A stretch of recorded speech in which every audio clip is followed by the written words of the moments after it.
बराबरी के नाम पर आया कानून। क्या ये बराबरी संविधान की कसौटी पर खरी उतरती है? आज बात यूजीसी इक्विटी रूल्स 2026 की है, जो 13 जनवरी से लागू हो गए थे और पूरे देश में विवाद का कारण बन चुके हैं। यूजीसी यानी यूनिवर्सिटी ग्रांट कमीशन ने उच्च शिक्षण संस्थानों में ये नियम लागू किए ताकि जाति, वर्ग, लिंग, विकलांगता के आधार पर भेदभाव को रोका जा सके।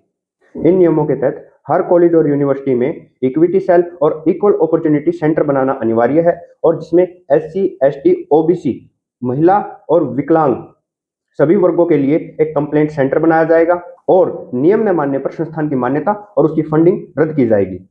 अब सवाल उठता है कि अगर उद्देश्य अच्छा है तो इनका विरोध क्यों हो रहा है? विरोध करने वालों का कहना है ये नियम कुछ वर्गों की सुरक्षा की बात करते हैं, लेकिन जो जनरल कैटेगरी के बच्चे हैं उनकी सुरक्षा का क्या? दूसरा बड़ा डर ये है कि कहीं इन नियमों का यूज करके जो जनरल कैटेगरी के प्रोफेसर हैं और जो छात्र हैं उनके खिलाफ फॉल्स कंप्लेंट तो नहीं दायर की जाएंगी? क्या उनका फ्यूचर खराब तो नहीं किया जाएगा? तीसरी बड़ी आपत्ति यह है कि इतना बड़ा फैसला यूजीसी बिना संसद की चर्चा के सिर्फ रेगुलेशन के तहत कैसे लागू कर सकती है? अब लोग पूछ भी रहे हैं, क्या बराबरी का मतलब सिर्फ एक तरफा सुरक्षा है या फिर अगड़ी जाति में पैदा होना गुनाह है? इसी वजह से देश भर में छात्र प्रदर्शन कर रहे हैं। Hashtag UGC roll back trend में आ चुका है और इसके साथ ही सरकार के ऊपर दबाव बनाया जा रहा है और मांग की जा रही सरकार से कि इन नियमों को वापस लिया जाए।